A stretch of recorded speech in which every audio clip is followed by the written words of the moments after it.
who come out of the internet generation. Okay? At that time in Kenya, broadband internet didn't exist.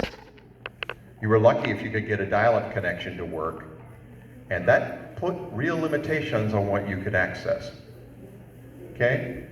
I was the first person they had ever seen whose primary problem with culture shock was going from an information-rich context, because I've been working for a Fortune 100 company with desktop access to the internet, even in the 90s, okay, to Nairobi, Kenya, where you were lucky if the phone worked. Okay? Local newspapers didn't have any news outside of anything going on in the East Africa region. It wasn't until I purchased a television that I had any idea what was going on outside of East Africa. And until I did that, I went into a fairly serious frustration, confusion, depression. Came out of it, and you know that because I ended up spending 5 years there. Didn't leave until May of 2005. And the only reason we left then was our organization had closed our office. I was essentially unemployed. But I got to go back in 2012, and what was interesting was the second time returning to the region, the local team that had asked me to come and speak said I acted like an old hand within the culture. Well, that told me something. I'd made an adaptation. Okay. So culture shock's real.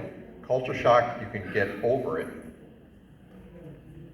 And you can be considered competent within your adopted environment. Let's go on to the next slide. There are stages to culture shock. When you first arrive, everything's new and sparkly and fun and exciting. That's called the honeymoon phase, because it's kind of like the early stages of a marriage. And anyone who's been married will tell you the honeymoon does come to an end. Yes? Married people in the room? The second stage is uncertainty and doubt. It happens usually within 2 to 3 months after arrival. So if some of you in this room are in that stage, you're on schedule. Because we're about 2 to 3 months into the semester. The next stage is adjustment and adaptation. That happens usually starting about month 6 and can proceed to 12 months after arrival, and usually acceptance occurs at 12 plus months. So usually your first year in a new culture is your most difficult, which is why we selected the people we selected. I was looking for people who were right at the 1 year mark or just beyond, okay? So I wanted them to be far enough that they were no longer in the very strong frustration stage, but we're starting to make it work. Next. Okay. We talked about some of the ways to make it better. You heard that from some of the people we interviewed. This is how you can make it worse. You can minimize your engagement with the new culture. Now, I know that Ara went home within the first year, but that's okay. You had to learn how to cook because otherwise you're going to get way too skinny. But returning home before 1 year usually puts you backwards in your cultural adaptation because you jumped out of the process. Okay? Insisting on perfection from yourself or others, that will definitely make it worse because it's not going to happen. Assume you can maintain the same pace as before. Okay? This was particularly difficult for me because I had come from a Fortune 100 business environment in the US and arrived in East Africa. I didn't know how to slow down. The good news was the culture didn't expect me to go fast. Okay? So my adaptation played right into the process because I was going to have to go slower because the culture wasn't going to go as fast as I was used to going. Okay? Tools to help help your process of adjustment. Remember that any difficulty or dissonance that you're feeling is normal. It couldn't be any other way. You're not in your home area. Things here don't work like they did at home.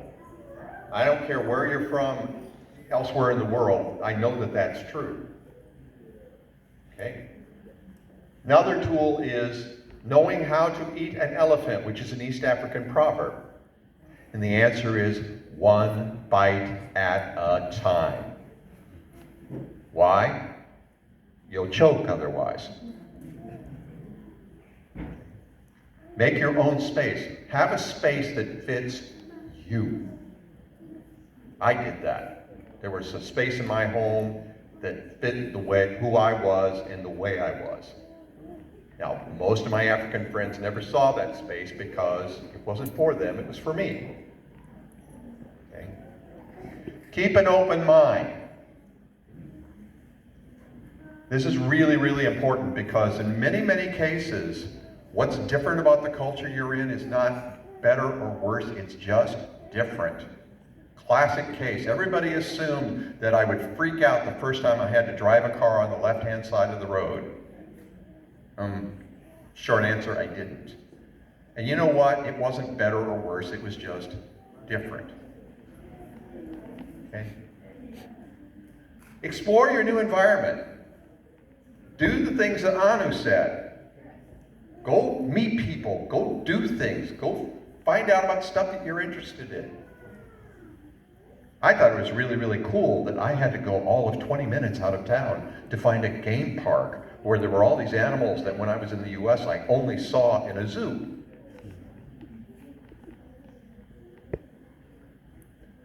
This last piece is really, really important, I think, as well. Find a way to focus and pray. I know that that helped me in my process of getting through this effort because it let me know that regardless of how different the place I was from the place I was used to being in, it's okay. Next slide. Your goals, learn from your new culture. Decide if different is better, worse, or just different.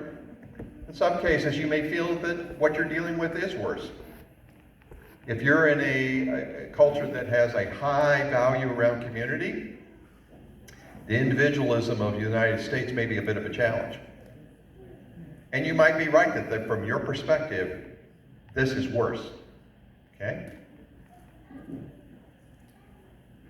Limit your time commitments to your own culture. You're going to need a certain amount of time to go and breathe and connect and talk to people from your home culture, but don't live in a bubble.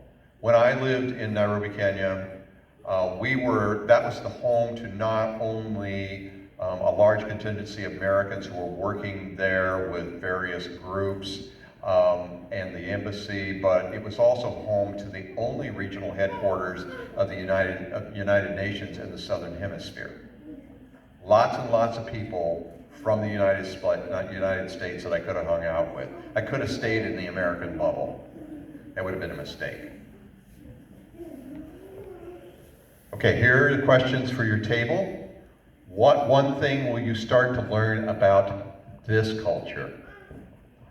What resources do you have to help you? What stage of culture shock are you currently experiencing?